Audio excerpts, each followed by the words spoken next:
সবাইকে শুভ সকাল জানিয়ে শুরু করছি আজকের ব্লগটি। একটি মেয়ে মানুষের দেখা যায় একদম সকাল থেকে শুরু করে রাতে ঘুমানোর আগ পর্যন্ত প্রত্যেকদিন প্রচুর কাজ থাকে সংসারে। আর যদি পিচ্চি পোলাপান থাকে তাহলে তার কোনো কথাই নাই। তো আজকে ছুটির দিন, তো ভাবলাম ছুটির দিন টুকটাক বাজার টাজার করতে হবে, বিশেষ করে আজকে মাছ কেনার দিন। তো আজকে দুইজনে চলে গেলাম একদম সকালেই ফ্রেশ মাছের দোকানে। তো গিয়ে অনেকগুলো মাছ কিনে নিয়ে আসলাম। আরও অনেক কিছু আছে। বিকেলবেলা পার্কে একজন আসবে, স্পেশাল গেস্ট, আগেই সপ্তাহে বলে রাখছিল। তো সবাই বিকেলবেলা আমরা একটু পার্কে যাব। আর কে আসছে সেটা দেখার জন্য অবশ্যই শারুর ব্লগের সাথেই থাকতে হবে, মিস করবেন না কিন্তু। তো বরাবরের মতো শারুর ব্লগেরকে অনেক অনেক ভালোবাসা দিবেন, সাথেই থাকবেন। তো চলুন শুরু করি আজকের ব্লগটি।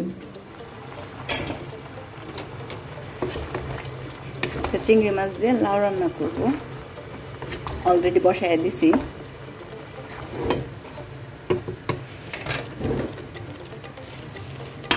এপাশে কি আছে, এপাশে এই যে আলু দিয়ে আর রুই মাছ দিয়ে টমেটো দিয়ে একটু ঝোল ঝোল রান্না করবো।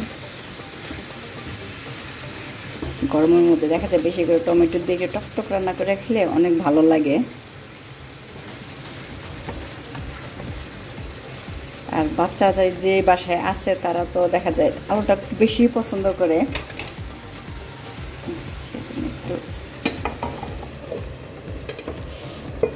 কষানোর পরে হয়ে গেলে একটু ঝোল দিয়ে দিব অল্প একটু। প্রতিদিনই দেখা যায় বাজার করতে থাকি, তারপর একটা জানি কোন দিক দিয়ে মিস হয়ে যায়। যেমন আজকে রান্না করতে যাওয়ার পরে মনে হচ্ছে ধনিয়া পাতা নাই। লাউর মধ্যে ধনিয়া পাতা দিলে কিন্তু অনেক টেস্ট লাগে। তো আজকে কি করার, এখন আর নাই ধনিয়া পাতা, তো ধনিয়া পাতা ছাড়াই রান্না করলাম। তো রান্না করতে যাওয়ার পর অল্প অর্ধেক রান্না করার পরেই বোম্বলা শেষ হয়ে গেছে।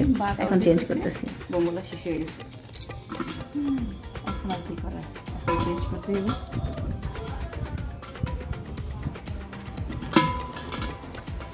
আরে এটা তো না,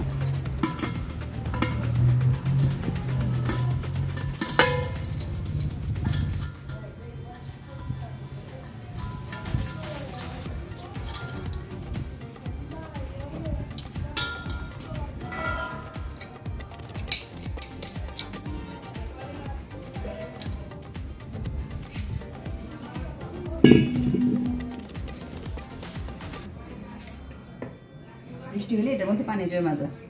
এই যে একটু টিস্যু দিয়ে একটু মুছে রেখে দেব।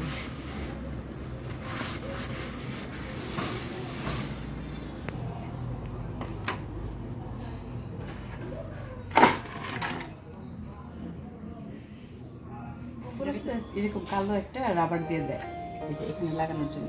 এখানে আগে একটা থাকে, ওইটা আমি ফেলে দিছি, এখন নতুন একটা লাগাই আমি। এটা লাগাইলে দেখা যায় গ্যাস বের হয় না। এই যে রাবারটা আমার বাসায় সবসময় আমি এভাবে লাগাইছি। এখন এটা করি, লেন্সটা করি হাতে লাগাইছি, পরে টাইট দেওয়ার জন্য এটা দিয়ে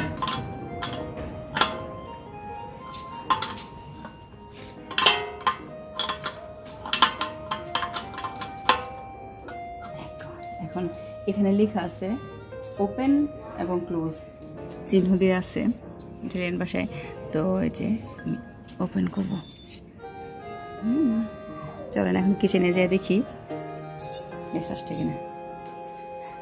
এই যে এখানে আমি ভাত আর কলা ভাজি বসেছিলাম, অলরেডি ভাত ফেলে দিতেছি। এই যে চলে আসছে, একদম ইজি। তো দুপুরে রান্না করে খাওয়া দাওয়ার পর রেস্ট নিয়ে একদম বিকেলবেলা পার্কে চলে আসছি। আর ওই যে প্রথমে ইন্ট্রোতে বললাম একজন আসবে, তো এই যে ওনারাই আসছে। ওনারা হলো সাংবাদিক, জার্মান থেকে আসছে ইন্টারভিউ নেওয়ার জন্য। আপনারা হয়তো জানেন সুক্তাভাবে আমাদের মলফগনে কি জানে একটা পদ, আমি জানি না, নির্বাচন উনি পাশ হয়েছে। তো ওনাকে অনেক সাংবাদিকই ফোন দেয়, ইন্টারভিউ দেয়। তো আজকে বলছে ওনার ফ্রেন্ডদেরকেও দেখবে সবাই মিলে। তো একটা জার্মান হলে কেউ বাংলা একটা চ্যানেল, তো সবাই পার্কে চলে আসছি, সবাই মিলে অনেক ইন্টারভিউ দিলাম, ভিডিও করলাম। ওই ভাইয়ারা অনেক হাসি খুশি ছিল, কথা টথা বললাম। তো সাংবাদিক আসছিল, এই তো সব কিছু মিলে এই ছিল আজকে আমাদের ছোট্ট একটি ব্লগ।